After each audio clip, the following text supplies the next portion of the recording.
বা তোমার মাকে বলতে পারো। বল। আমি বাসায় থাকি। শুরুতে আসসালামু আলাইকুম। আপনি কে ভিকটিম? যে খতিব সাহেব খুন হয়েছে, টঙ্গী। আমার ছোট ছেলে, যে সমস্ত কিছু হয়েছে এই সমস্ত কিছু আমার ভাই সবসময় কাজে থাকেন, হ্যাঁ, চাকরি বাকরি করেন। ওই হিসেবে আমি বাসায় থাকি, আমার বাসার সেফটি যা আছে সমস্ত কিছু আমার উপরেই থাকে।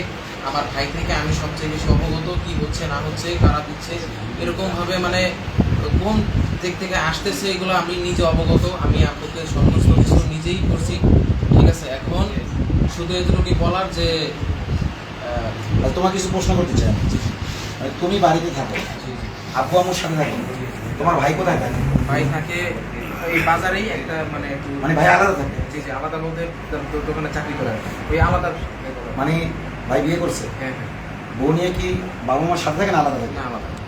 আচ্ছা, তাহলে দেখেন, দুই ভাইয়েরই অধিকার আছে কথা বলার, দুই ভাইয়েরই অধিকার আছে জিডি করার, কিন্তু দুই ভাইয়ের মধ্যে দুইজনই প্রাপ্তবয়স্ক। তোমার বয়স কত? 20। আচ্ছা, তারও সেও প্রাপ্তবয়স্ক? 18 হইলে তো পারতো। হ্যাঁ, বাংলাদেশ তার ভাইও আছে, তোমার মা আছে, জি। তোমার মাকে একটু নিয়ে আসতে পারবো ফোন করে? আম্মু আসবে কিনা এটা। আচ্ছা, আম্মু আসবে কিনা এটা জানো না? আচ্ছা, তুমি এই যে কাগজে লেখা আছে, তুমি বলছিলা যে তোমার ভাইকে ওরা জাদু করেছে, জাদু করে পারস্পরিক দ্বন্দ্ব লাগাইছে, দ্বন্দ্ব লাগেছে, হ্যাঁ। তাই আমাদের উপরে সেল যা করা, সত্য সব বলো।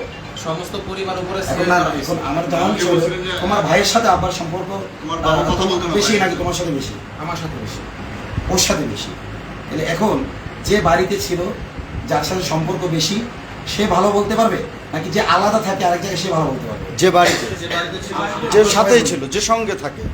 এবার এই ছেলেটা হইলো পরিবারে থাকে, তার বাবার সঙ্গে থাকে, এবং সবগুলো ডকুমেন্ট তার হাতে। তার বড় ভাইয়ের হাতে কোনো ডকুমেন্ট নেই। এই ছেলে আমার কাছে অনেকগুলো ডকুমেন্ট নিয়ে গেছে, দেখেন এই ডকুমেন্টগুলো কিন্তু এই ছেলে নিয়ে গেছে, কিন্তু এর বড় ভাইয়ের এবং এর এতটা বিচক্ষণতা আছে যে সে প্রিন্ট করে নিয়ে এসে, এবং মূল যে চিঠি সেটা বাড়িতে আছে। হ্যাঁ, এটা এবং তার যে সিরিয়াসনেস আপনারা দেখেছেন। তোমার বাড়ি কোথায়? আমার বাড়ি টঙ্গী টিএপি বাজার। টঙ্গী টিএনটি বাজার। সে এখান থেকে চলে গেছে গাজীপুর। কোথায়? গাজীপুর চলে গেছে, এবং গাজীপুরেরও আমরা আরেকটু ভিতরে ছিলাম, সেখানে চলে গেছে। যে বলতেছে যে দেখেন, এখানে তো চিঠিতে অনেক কিছু লেখা আছে, এত লেখার মধ্যে কোনটা চিঠিতে উল্লেখ করার দরকার আর কোনটা চিঠিতে উল্লেখ করার দরকার না, এটা আমরা জানি না, বুঝি না। আর এত কিছু তো চিঠিতে তারা লিখবে না, চিঠি আরও আছে বাড়িতে। তো ও আমাকে বললো যে কীভাবে চিঠিটা লিখলে ভালো হবে, আপনি তো আসেন। আচ্ছা, আসলাম। এখানে অনেক মুরব্বীরা ছিলেন, তারা আমাদের মাথার তাজ, শীর্ষস্থানীয় মুরব্বীরাও তাদের সাথে আমি যোগাযোগ করেছি, তারাও ঠিক আছে। এবং শীর্ষ মুরব্বীদের সাথে এখানে যে মুরব্বীরা এসেছিলেন তাদের সাথে কি হয়েছে, একটা যোগাযোগ হয়েছে। সমঝোতার ভিত্তিতেই তারা বলেছেন যে বিক্রমপুরী যাওয়ার পরে সবাই মিলে একটা পরামর্শ করে একটা জিডি করেন, যাতে ভিকটিম সঠিক বিচারটা পায়। এটাই তো ছিল কথা। আমার সাথে সাদিক রহমান সাহেব এখানে বসে। ওই যে ওই পাশে বসলো বেশি। এই মাসওয়ারা যারা ছিল তারা। আচ্ছা, আলাইন ভাই। হ্যাঁ, তো আমরা কিন্তু এই ছেলেটা যাওয়ার সাথে সাথে লাইভ করেছি। এখানে আরেকটা গুরুত্বপূর্ণ ইম্পর্টেন্ট আছে, ইনফরমেশন আছে, সেটা হলো এর আব্বা প্রোটেক্ট আওয়ার সিস্টার্সকে এর মাধ্যমে বিষয়টা জানাইছে। এর বড় ভাইকে কিন্তু জানায়নি, জানাইছে। তো এই ছেলে আমাকে জানাইতে বলে নাই, কিন্তু আমি Close করো। জানাইতে আমি ভাইদেরকে জানাইছি, কারণ তোমার আব্বা তো তোমাকে জানাইছে। হ্যাঁ, আচ্ছা, তোমার আব্বা তোমাকে জানাইছে, এবার তুমি আমার ভাই ভাইদেরকে জানাইছি। ভাইদেরকে জানাইছো। তাহলে এখানে প্রিয় দর্শক, দেশবাসী, আপনারা দেখতেছেন যে এই ছেলেটা বাবার সাথে থাকে, আর ওই ছেলেটা আলাদা থাকে, সে আলাদা বউ বাচ্চা নিয়ে থাকে। তাহলে সে তার খোঁজ খবর রাখে, কিন্তু বেশি জানে। অবগত আমি, মানে বেশি অবগত উনি আমি। খোঁজ খবর রাখে আর উনি সাথে থাকে। এক, 2 নম্বর বিষয় হলো এই চিঠিগুলোর ব্যাপারে তাকে অবগত করছে তার বাবা, তাকে জানাইছে, ঠিক আছে। এবং এই ডকুমেন্টগুলো তার কাছে আছে। ওই ছেলে আমার ভাইও জানছে, কিন্তু পরবর্তী সেটাই বলছে। তো এই ডকুমেন্টগুলো তার কাছে, সবকিছু তার কাছে। আমরা একটি মানবাধিকার সংগঠন থেকে আসছি, সে আমাদের থেকে আইনি সুবিধা চেয়েছে। আমরা ভিকটিমদের জন্য ফ্রিতে আইনি সুবিধা দিয়ে থাকি। আমি কি তোমাকে ডেকে আনছি? তো প্রোটেক্ট আওয়ার সিস্টার্স আমাকে বলেছিল আপনি সহযোগিতা করেন, আমি করার হুমকি দিয়েছি, কিন্তু বেঁচে তো আছে। সরাসরি ওনাকে বলেন আমার সাথে যোগাযোগ করতে। কারণ হইলো আমি একটা পোস্ট দিলাম যে ওনাকে ইসকন হুমকি দিচ্ছে, পরে উনি যদি অস্বীকার করে রাইট। আমি তো বিপদে পড়ে যাবো, কারণ এরকম অনেক হয়েছে। যেমন তৌহিদ হত্যাকাণ্ডে আমি গিয়ে ভিডিও সচিত্র বের করেছি, কিসের থেকে? সিসিটিভি ফুটেজ থেকে, যেটা আর্মিরা ঘটাইছে। কিন্তু এবং তারা ঐক্যবদ্ধ ছিল যে আমি যেইভাবে আইনি ফরম্যাটে তাদেরকে মামলাটা করতে বলবো তারা সেভাবে করবে, কারণ আইনের ধারা তারা বোঝে না। কিন্তু পরবর্তীতে সেনাবাহিনী তৌহিদুলের স্ত্রী এবং তৌহিদুলের এক ভাইকে ক্যাম্পে নিয়ে যেয়ে মনে করেন যত ধরনের মন্ত্র পড়ানো লাগে আর হুমকি ধমকি দেওয়া লাগে দিয়েছে। 24 পরবর্তী বাংলাদেশের কথা বলছি, কুমিল্লার তৌহিদ হত্যাকাণ্ড আমি গিয়েছিলাম, আপনারা জানেন না? হ্যাঁ। তো সেইখানে তৌহিদুলের পরিবার শেষ পর্যন্ত সেনাবাহিনীর ভয়ে মানে বলেছে যে হুজুর আপনারা অনেক কষ্ট করেছেন, মেহনত করেছেন, আল্লাহ আপনাদের উত্তম বিনিময় দান করুন। তবে এক তো আমরা ভাইকেও হারালাম, কিন্তু ন্যায় বিচারের কোর্টে হাঁটতে পারছি না এই জন্য যে আমাদের আরো ভাই ব্রাদার আছি, আমাদের তো এলাকায় থাকতে হবে। আপনি তো বিক্রমপুর থেকে এসে সবসময় আমাকে প্রোটেকশন দিবেন না। আমি বলেছিলাম আমি না দেই, আল্লাহ আছে আপনাদের সাথে।